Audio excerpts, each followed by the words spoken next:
안녕하세요.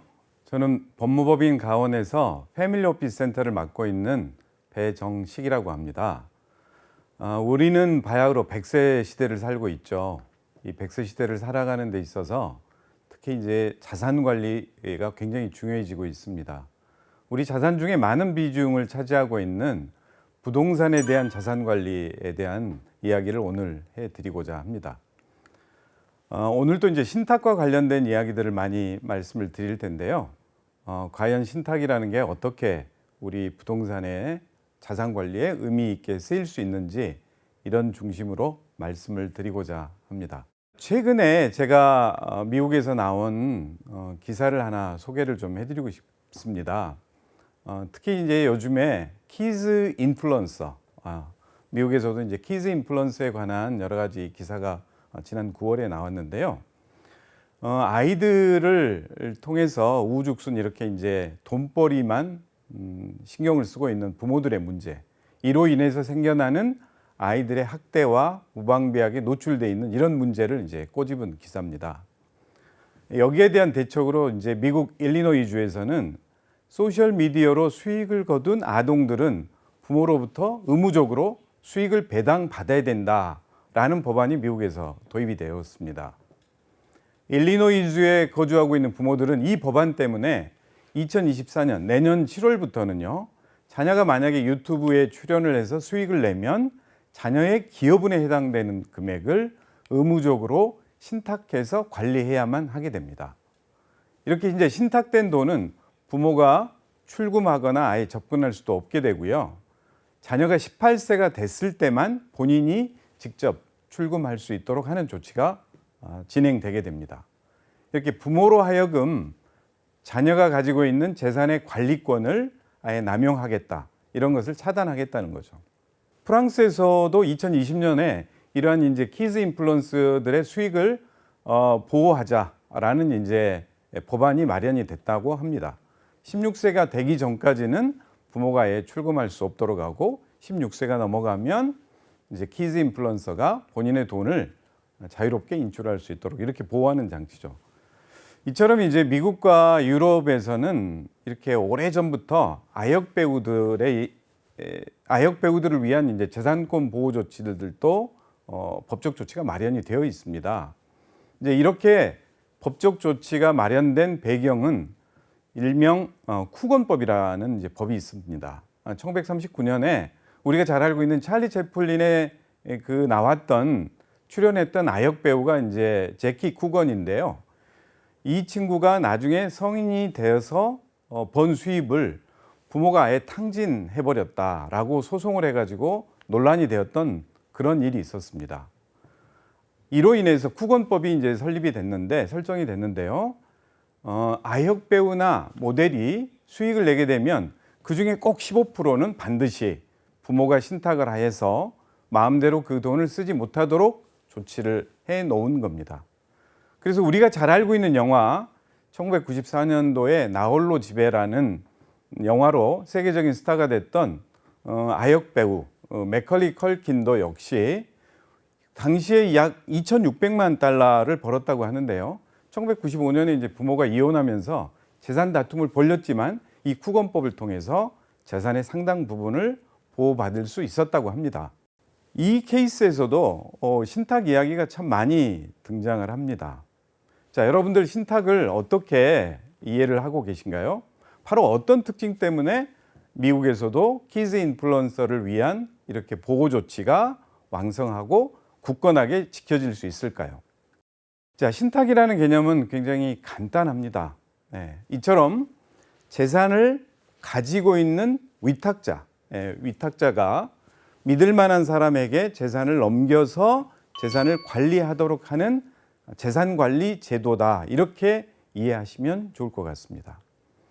자, 여기에서 키즈 인플루언서가 가지고 있는 재산을 맡기는 거니까 이제 위탁자가 되겠죠. 그런데 이제 키즈 인플루언서는 18세가 됐든 16세가 됐든 우리나라처럼 만 19세가 되기 전에는 부모가 재산을 보호하는 어떤 직접적인 행위를 해야 되니까 법정 대리인으로서 아이를 위해서 신탁을 하는 그 역할을 하게 될 겁니다.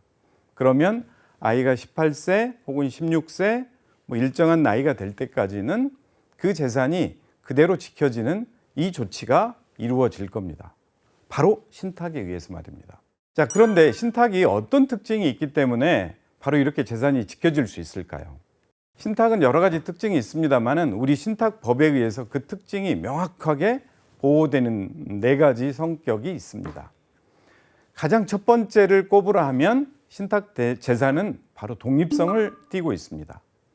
자, 신탁을 설정을 하게 되면은요, 이 재산을 맡긴 위탁자의 재산으로부터도 독립이 되고 그 재산을 맡아서 관리하고 있는 수탁자라고 하는 사람의 고유 재산으로부터도 독립이 됩니다. 바로 이러한 독립성 때문에 아이들의 재산을 맡겨놓았을 때 아이들이 혹시 파산을 하거나 또 수탁자, 재산을 관리하는 사람이 파산하더라도 바로 그 신탁된 재산만큼은 파산 재단에 포함되지 않는 고유하게 지켜질 수 있는 성격이 있는 겁니다. 그리고 이러한 신탁 재산에는 위탁자의 채권자, 맡긴 사람의 채권자도 이 재산에 대해서 강제 집행을 할 수가 없습니다. 또 그 재산을 맡아서 관리해야 하는 그 수탁자의 채권자도 이 신탁된 재산에 대해서는 원칙적으로 강제 집행이 금지되죠.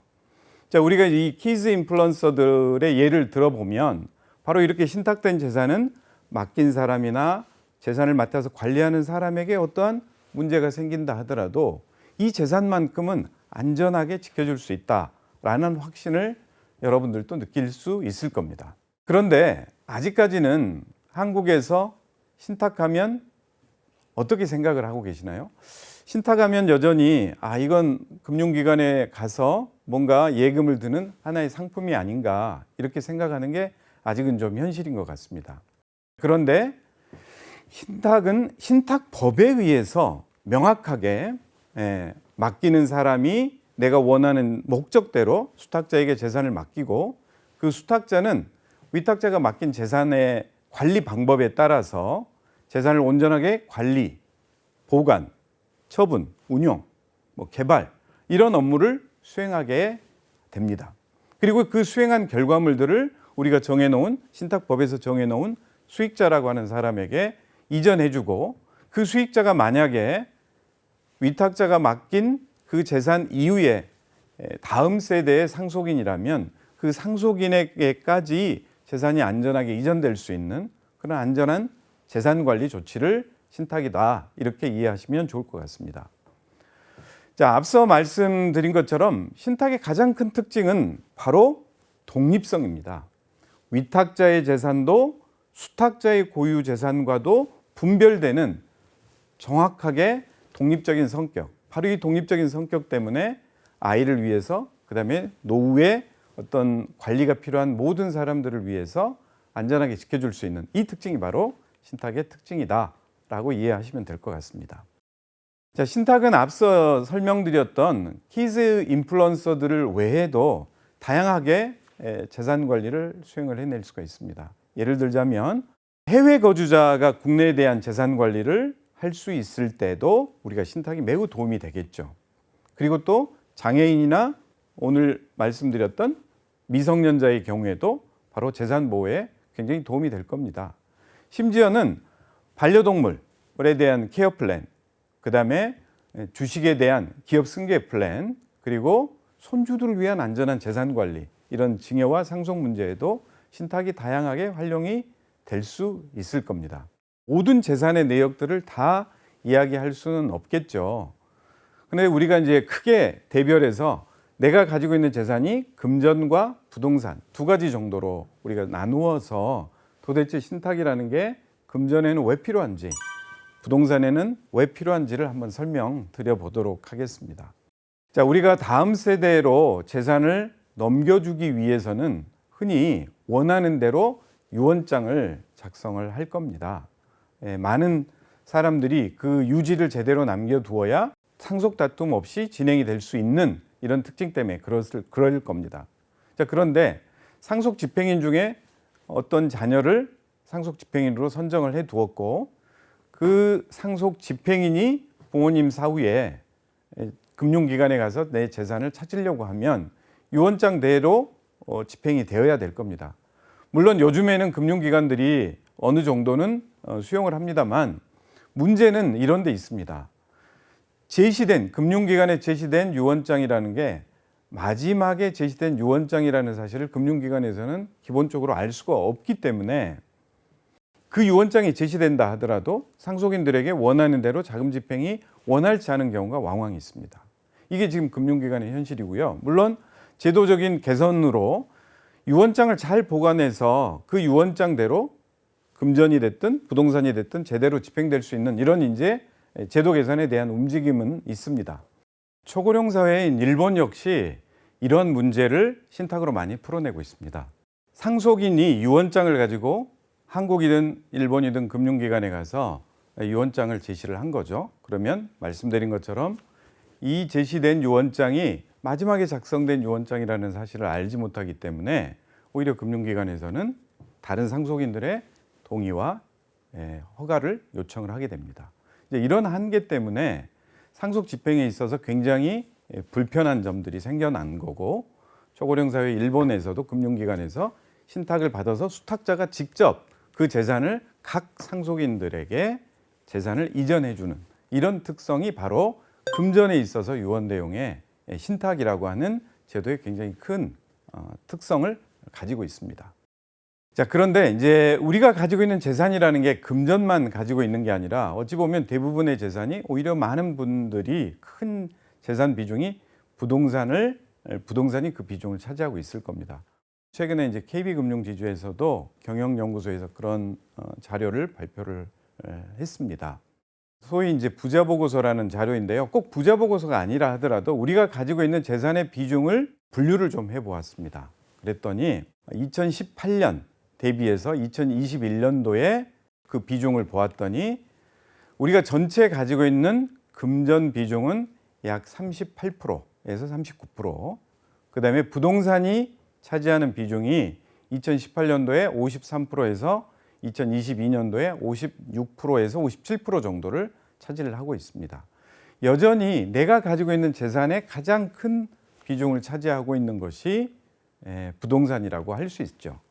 뭐 어찌 보면 일반 개인들의 경우는 56%가 아니라 70%, 80% 그 이상일지도 모르겠습니다. 한국인들에게 우리에게 이 부동산이라는 것은 어찌 보면 주거의 목적과 재산 증식의 목적이 매우 밀접하게 연결되어 있기 때문에 좋은 아파트 분양의 경우 분양 모델하우스마다 많은 사람이 인산인해를 이루게 되죠. 아파트를 분양받아서 많은 돈이 올라가기를, 재산 가치가 올라가기를 어찌 보면 희망하고 있을지 모르겠습니다. 부동산 신탁이 왜 우리에게 좀 필요할까? 이런 이제 질문을 좀 우리가 한번 고민을 생각해 볼 필요가 있습니다. 우리가 너무나 당연하게 안전하게 소유권 이전을 받는다라고 생각을 하고 요즘에도 이제 많은 아파트 대단지, 아파트 단지가 있으면 우리는 참 관심 있게 보게 되죠. 그런데 만약에 이 부동산 신탁이 없다라고 생각을 해보면 어떤 일이 발생이 될까요? 실제로 토지를 소유하고 소유권을 이전을 받고 그걸 사업을 진행하는 사람들, 그 디벨로퍼라고 하죠. 부동산 개발을 주도적으로 하는 분들이 요즘에는 뭐 규모도 굉장히 커지고 재력도 있습니다만 그 시행사가 만약에 신탁사 없이 여러분들 불특의 다수를 상대로 아파트 1000세대, 2000세대를 분양합니다 라고 공고가 나갑니다.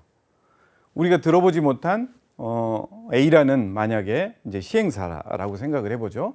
그 시행사가 적은 자본금으로 이 개발 업무를 시행을 합니다 라고 하면서 나중에 3년이 지나면 4년이 지나면 엄청나게 좋은 아파트가 만들어지니 분양을 하십시오 라고 여러분들에게 공고가 나가면 여러분들은 어떻게 하시겠습니까? 처음에는 그런 생각을 안 해보셨겠지만 만약에 신탁사가 없는 상태에서 그 개발업을 하는 시행사에게 초기 투자금을 넣고 중도금을 넣고 잔금을 넣는다면 아마 이 사업은 중간에 진행이 되지 않을 겁니다. 오히려 제가 이런 질문을 던질 때 저에게 당연히 뭔가 안정책이 있어야 된다 이렇게 생각하시는 분들이 더 많을 겁니다. 바로 이처럼 사업자가 만약에 직접 고객들, 수분양자들을 상대로 자금을 받는다면 그 이득 때문에 이중 분양을 하거나 오히려 시공사와 어떤 안 좋은 어떤 불협화음 관계로 사업이 중단이 되거나 이런 일들이 많이 생겨날 겁니다. 바로 수분양자들을 보호할 수 있는 그 조치, 바로 그게 신탁사의 역할이고요. 우리가 금융기관 안에 속해 있는 부동산 전업 신탁사들, 14개의 전업 신탁사들이 여러분들의 부동산을 안전하게 지켜드리는 그런 역할을 하게 됩니다.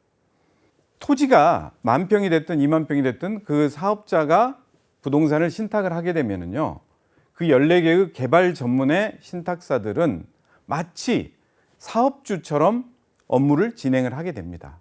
인허가 과정부터 자금을 조달할 때, 그 다음에 시공사와의 관계에서 그 기성에 따라서 지어지는 아파트 단계별로 자금을 분배를 하고 또 수분양자들과의 계약을 하고 나중에 공사가 다 지어지고 나면 그 자금을 모아서 정산을 하고 그 다음에 소유권을 보존해서 직접 분양을 받으신 분들에게 소유권을 안전하게 넘겨드리는 그 일까지를 바로 부동산 신탁사들이 하는 겁니다.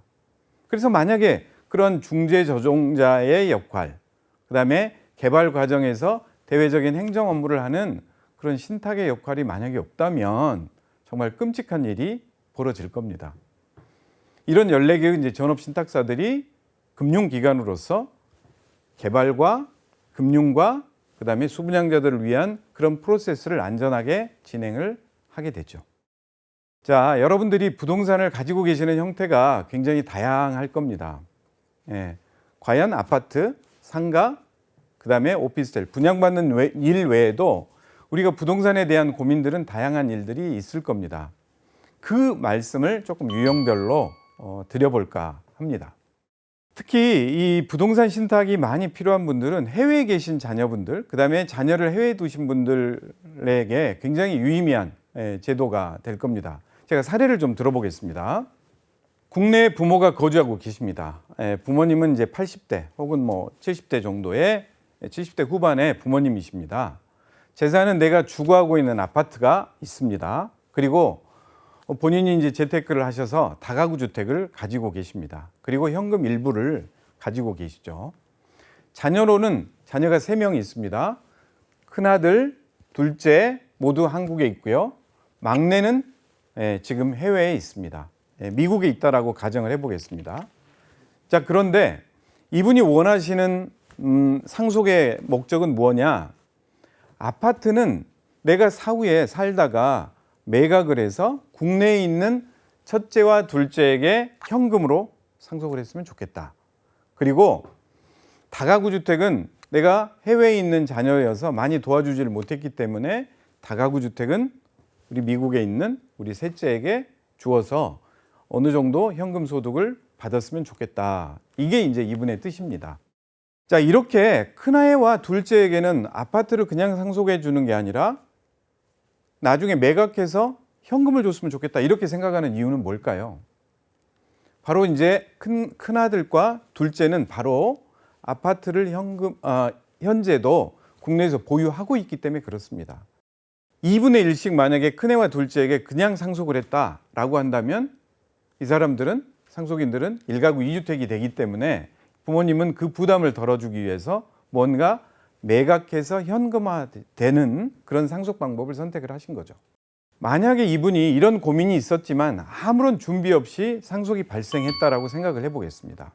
자녀들 중심으로만 놓고 본다면 첫째, 둘째, 셋째가, 미국에 있는 셋째가 부모님 사후에 돌아오셔서 협의 분할을 진행을 하실 겁니다. 부모님은 평소에 이런 말씀을 하셨죠. 첫째와 둘째를 위한 아파트, 그 다음에 셋째에게는 다가구 주택을 주겠다라고 말씀을 하셨지만 과연 이 3명의 형제들이 가치가 다른 이 재산에 대해서 원하는 대로 협의 분할이 쉽게 될 거냐? 아마 쉽지 않을 겁니다. 결국에는 n분의 1에서 3분의 1씩 공유 지분으로 가자라고 등기가 될 가능성이 매우 크고요. 바로 이 공유물 분할에 대해서 별도로 형제들 간의 재산 상황, 그 다음에 경제적 능력이 다르기 때문에 여기에 대한 처분, 이야기가 또 어느 쪽에서 나올 것이고 또 공유물을 분할하자라는 소송으로 진행될 가능성도 매우 큽니다. 자, 그런데 우리가 유언이나 신탁이 있을 때는 어떤 솔루션이 해당이 될까요? 이 아버님의 고민을 어떻게 해결해 드릴 수가 있을까요? 자, 아버님은 신탁을 설정을 하십니다. 그래서 아파트에 대해서는 내가 살 때까지는 내가 잘 관리하다가 내가 사망하면 큰아들과 둘째 아들을 위해서 수탁자가 이 아파트를 매각을 해라. 그래서 매각된 자금을 우리 큰아들과 둘째에게 넘겨줘라. 이렇게 처리할 수 있을 겁니다. 그리고 가지고 있는 다가구 주택은 살았을 때는 내가 생전 신탁 관리를 하든지 내가 관리를 하겠지만 신탁된 뒤에는 이 매각된 자금이 바로 현금 흐름, 그다음에 임차인에 대한 관계 이런 문제를 수탁자가 관리하고 그다음에 셋째를 위해서도 여전히 신탁에서 그 관리를 할 수 있도록 플랜을 짤 수 있을 겁니다. 자, 이렇게 해외에 계신 분들 같은 경우는요, 바로 이런 분이 아니라 또 다른 경우를 또 생각해 볼 수가 있습니다. 국내에 부모가 계시는 80대 아버님이라고 생각을 해 보겠습니다. 자, 그런데 이 자녀들은 두 분이 계십니다. 그런데 모두 다 미국에 계시죠. 자, 그리고 이분도 역시 다가구 주택과 현금 일부를 좀 가지고 계십니다. 앞서 말씀드린 것처럼 아무런 준비를 하지 않는다면 해외에 있는 자녀들이 국내에 들어와서 본인들의 상속 처리를 해야만 할 겁니다. 자, 그런데 이제 각각 미국에 계신 그리고 해외에 계신 자녀분들이 들어오셔서 오랫동안 상속 기간 9개월 동안 이런 업무를 처리할 수 있겠느냐? 굉장히 어려울 겁니다. 왜냐? 본인들도 현지에서 본인들의 생업이 있기 때문에 그럴 겁니다. 그래서 잠시 장례를 치르고 아마 또 돌아갈 거고 국내에 있는 누군가가 본인들의 업무를 이 불편한 업무를 처리해 주기를 바랄 겁니다. 이럴 때에도 객관적이고 신뢰성 있는 수탁자가 그 업무를 맡아서 처리해 준다면 이분들에게는 굉장히 큰 골칫거리를 해결할 수 있을 겁니다. 바로 이제 부모님이 이 다가구 주택에 대해서 생전부터 신탁 관리를 하는 겁니다. 그래서 생전에 신탁 관리를 해서 그 수탁자로 하여금 현금 수납, 임차 관리 이런 업무들을 우리 계약으로 문제를 풀어내고요. 그 다음에 부모님과 같은 경우도 고령의 경우에는 의료비라든지 뭐 케어, 다양한 그 케어를 위해서 필요한 돈들을 관리할 수 있을 겁니다. 그리고 자녀들이 상속을 받게 되면 미국에서 들어와서 관리하는 어려움의 문제를 앞선 사례처럼 해결을 해드릴 거고요. 또 관리가 적정하게 되면 결국 임대 수익이 나면서 유지되면서 적정한 매각가도 유지가 될 겁니다. 그래서 만약에 해외에 계시는 두 분이 적정한 가격에 대한 매각 요청을 한다면 수탁자는 적절한 시세에 매각 처리도 가능하고 각각에 계시는 뭐 미국이든 어느 기관에 어느 지역에 있든지 간에 수탁자가 적절한 조치를 통해서 절차를 거쳐서 해외 그런 매각 대금에 대한 송금 업무까지도 처리할 수 있을 겁니다. 또 다른 예를 좀 들어보겠습니다. 우리 시니어가 되는데 부부가 있거나 이런 분이 아니라 1인 가구인 경우를 생각을 해볼 수 있습니다. 되게 본인이 살고 있는 아파트에서 본인이 거주하면서 나중에 정말 좋은 뜻에 써보겠다라는 유산 기부를 생각하시는 경우가 있습니다. 제가 이제 예를 들어드린 70대 중반의 1인 가구 여성도 바로 그런 분입니다. 아파트 한 채를 가지고 있고요. 본인이 오피스텔 한 채를 가지고 계십니다. 자, 이 경우에 상속인들이 형제자매가 4명이 됩니다. 자, 여러분들 여기서 잠깐 1인 가구의 상속 관계를 조금만 짚어보겠습니다.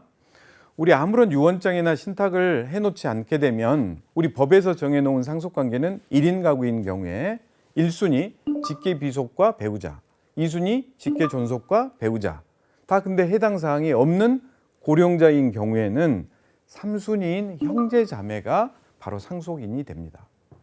만약에 상속인들 중에서 사망하신 분이 먼저 계신다. 그러면 그 상속인의 자녀들이 조카들이 대습 상속인이 돼서 1인 가구의 경우에는 어느덧 4명의 형제면 상속인들이 7명, 8명, 10명 이렇게 될 수도 있는 겁니다. 원래 이분은 생전부터 기부를 하겠다. 이렇게 생각을 하신 겁니다. 생전부터 기부해 줄 테니 공익법인이 나의 주거 문제와 그다음에 생활비를 보장해 달라. 이게 이제 원래의 뜻이었습니다. 자, 이런 뜻을 수용할 수 있는 우리 자산관리 플랫폼 방법이 있을까요? 만약에 이분이 아무런 준비를 해놓지 않고 유고가 발생했다라고 가정을 해보겠습니다. 이렇게 되면 결국 아까 말씀드린 대로 상속인들인 형제자매 그리고 형제자매 중에도 먼저 돌아가신 분이 계신다면 그 조카들에게 상속이 될 겁니다. 만약에 조카들이 진짜 해외에 있다면 협의 분할하는데도 많은 시간이 걸릴 거고요. 내가 가지고 있는 재산이라는 게 굉장히 어찌 보면 뜻없이 의미 없이 쓰여질 가능성이 많을 겁니다. 자, 그런데 이러한 고민을 신탁으로 풀어갈 수가 있을 겁니다. 생전에는 내 집에서 신탁을 통해서 거주하면서 월세 수입, 오피스텔에서 나오는 수입을 유지할 수가 있습니다. 자, 어느 정도 신탁 계약을 했다 하더라도 내가 건강 생활이 유지될 때에는 바로 내 스스로가 그 임대 관리라든지 계약 관리를 그대로 주체적으로 하실 수가 있습니다. 그런데 만약에 힘들어지는 상황, 건강이 안 좋아지거나 치매 상태가 되면 그 계약을 또 변경을 해서 내가 원하는 내용대로 관리할 수 있는 사람을 지정하고 그 사람이 나를 위해서 재산 관리를 할 수 있도록 이렇게 정해 놓을 수가 있는 거죠. 그런데 이제 특히 1인 가구의 경우에는 더욱더 노후에 내가 또 다른 사람들로부터 혼란을 받거나 혹은 다른 사람에게 피해를 주거나 이런 것들을 원치 않는 분들이 많습니다. 그리고 내 노후가 정말 행복한 노후를 위해서 안전하게 재산이 관리되기를 바라기 때문에 본인의 마지막 장래, 상조, 그다음에 장지 문제까지 해결하기를 원하시는 거죠. 바로 그래서 신탁으로 그런 후견과 결합해서 후견 제도와 결합이 돼서 나를 위해서 의료, 그다음에 신상에 대한 문제를 책임져 줄 수 있는, 나를 대신해 줄 수 있는 그런 후견인을 선정을 하고 나를 위해서 재산 관리를 할 수 있는 신탁 제도를 같이 결합함으로써 빈틈없는 노후 케어를 좀 실현할 수도 있고요. 또 내가 유고가 발생하더라도 사후에 내가 원하는 대로 그 공익법인에게 그 기부단체에게 넘어갈 수 있는 플랜이 가능할 겁니다. 또 하나 예를 좀 들어보겠습니다. 이렇게 1인 가구가 아니더라도 자녀가 없는 이제 부부들을 보게 됩니다. 또는 자녀가 있다 하더라도 해외에 계시거나 이렇게 직접 시니어 타운들에 사시면서 본인들이 부부가 서로를 케어하는 그런 이제 고령 부부들이 많이 늘어나고 있는데요. 바로 제가 설명드리고자 하는 부분도 바로 그런 분들입니다. 시니어 타운에 계십니다. 그러나 이제 아파트 한 채는 가지고 계시고 오피스텔을 2개 정도는 가지고 계시죠. 이 경우는 마찬가지입니다. 여성분이 먼저 사망하게 되면 남편에게 상속이 일어나고 또 남편이 사망하게 되면 그 남편의 형제들에게 상속이 일어나는 거죠. 형제 자매에게 상속된 것보다는 서로 부부가 내가 사망하더라도 남은 배우자를 위해서 내 재산이, 우리 재산이 제대로 쓰여지기를 바라고 그 뒤에는 원하는 대로 기부가 이루어지거나 원하는 사람을 도와줬으면 좋겠다. 이렇게 생각하는 것이 바로 이분들의 뜻입니다. 바로 이분들의 경우에도 준비 없이 사망을 하게 되면 방금 말씀드린 것처럼 배우자에게 1차 상속이 일어나고 1차 상속 뒤에는 그 형제 자매에게 상속이 일어나게 되는 거죠. 이런 이제 고민들을 막아줄 수 있거나 그 원하는 이분들의 뜻을 받들어 줄 수 있는 방법이 바로 신탁입니다. 아까 말씀드린 것처럼 내가 남에게 신세 지기고 싶지도 않고 내 문제를 마지막까지 해결하고 싶다. 내 노후가 정말 빛이 나도록 행복한 삶을 그래도 유지하고 싶을 때 재산을 신탁으로 유지하면서 마지막에 장지 문제까지 해결을 하고요. 그다음에 내가 어려워지고 힘들지라도 나를 케어해 줄 수 있는 후견인을 배우자로 정하거나 또 배우자도 힘들어지면 다음 사람을 후견인으로 지정을 해서 서로 간에 부부 간에 서로의 몸을 챙겨주고 건강을 챙겨주는 그런 고민까지도 해결할 수 있는 것이 바로 신탁의 솔루션인 것 같습니다. 자, 여러분들 일반적인 우리 생활 속에서 쓰일 수 있는 신탁, 부동산 신탁의 이야기를 말씀을 드렸는데요. 그래도 제가 어느 정도 재산이 있거나 상가 건물을 받으시는 분들, 또 실제로 내가 재테크를 해서 어느 정도 3층짜리, 4층짜리 건물을 가지고 계신 분들이 계십니다. 자, 이러한 분들을 위해서도 신탁이 굉장히 요긴하게 여러분들의 고민거리를 해결해 드릴 수가 있죠. 자, 부동산 신탁은 방금 말씀드린 것처럼 해외에 계신 분들, 그리고 해외에 있는 자녀를 위해서 상속하고자 하는 국내에 계시는 부모들, 그리고 또 하나 결국 고령으로 내가 임대 관리가 굉장히 어렵다, 이런 분들도 굉장히 신탁 제도를 통해서 활용하시면 좋을 것 같습니다. 그리고 또 하나는 요즘에 부모로부터 1차 상속, 2차 상속이 일어나서 부모로부터 어느 정도 재산을 물려받았습니다. 그러나 나는 지금 놀고 있는 게 아니죠. 내 일을 지금 수행을 하고 있고 아침부터 저녁까지 바쁜 일을 하고 있는데 그 와중에 예를 들어서 건물에 대한 문제, 임차 계약 이런 문제가 생겼을 때 여러분이 즉각적으로 거기에 대응하기가 어려우실 겁니다. 바로 수탁자라는 안전한 자산 관리의 프로그램을 만들어 놓고 그 수탁자로 하여금 임차 관리, 그다음에 시설에 대한 문제가 생겼을 때는 시설 관리에 대한 대응을 할 수 있도록 그렇게 이제 프로세스를 만들어 놓는다면 나도 내 일에 대해서 굉장히 집중할 수 있지 않을까. 바로 부동산 신탁이 그 업무를 제공해 드릴 수 있을 겁니다. 자, 특히 상속이 발생하면 부동산 자산 관리 쪽에는 여러 가지 문제가 생깁니다. 주 재산이 아무래도 부동산일 경우에 이런 문제가 생겨나죠. 대개는 아직까지는 유언이나 신탁을 통해서 하시는 분들이 없다 보니까 지금 상속이 먼저 발생이 되면 준비 없이 상속이 일어나면 대개는 공동상속으로 상속인들 간의 재산을 등기를 할 수밖에 없을 겁니다. 자, 이렇게 됐을 때 어떤 문제가 생기냐? 한국에 2명, 미국에 1명이 또 있는 상태에서 결국 각자의 재산을 매각해야 되겠다, 지분을 찾아가야겠다라고 매각을 한다면 혼자만의 지분만 가지고는 매각을 할 수가 없겠죠. 결국 상속인들이 협의가 일어나야 되는데 만약에 관계가 원활치 않거나 소통이 원활치 않는다면 단독 처리가 불가할 거고 오히려 적정한 시기를 놓칠 수도 있겠다 생각이 듭니다. 바로 이러한 문제를 공동관리의 문제로 해결을 하면서 적절한 매각 절차 프로세스도 신탁을 통해서 진행할 수 있을 겁니다. 자, 내가 가지고 있는 건물이 만약에 지금 3층짜리 건물이 있습니다. 1층에는 작은 상가, 2층에 3층에는 예를 들어 주거의 문제, 다른 상가 건물이 들어와 있다라고 생각을 해볼 수가 있겠죠. 자, 이때 내가 가지고 있는 부동산을 수탁자에게 신탁을 설정해서 맡깁니다. 신탁을 설정한다라는 것은 그 수탁자에게, 믿을 만한 수탁자에게 소유권을 이전을 하는 거고요. 나는 미국에 있든 내 일을 하든지 간에 그 신탁 계약에 의해서 수탁자로 하여금 임차인들과의 임대 관계, 그 다음에 어떤 시설의 지원, 그 다음에 임료의 수납, 그 다음에 비용의 정산, 이런 업무들을 다 처리하고 한 달 단위 혹은 일정한 기간별로 그 업무에 대한 보고와 그 다음에 소통을 할 수 있는 프로세스를 구축하는 게 바로 이 부동산 신탁의 구조입니다. 자, 그런 업무를 완벽하게 해줄 수 있는 지금 우리나라 수탁 시스템이 있느냐, 이렇게 지금 고민이 드실지도 모르겠습니다. 아직까지는 그런 업무를 보편적으로 수행하기는 좀 쉽지는 않습니다. 예를 들어서 금융기관의 그 수탁자 역할로 내 부동산을 맡긴다 하더라도 내가 원하는 내용들이 100%가 아니라 또 수탁기관의 업무 능력과 업무 범위에 따라서 선별적으로 이루어질 수도 있을 겁니다. 또 어떤 경우에는 자금 관리는 맡기는 사람이 내가 다 할 테니 일부러 임차 관리 부분만 해달라, 이렇게 선택적으로도 충분히 해 나갈 수 있을 겁니다.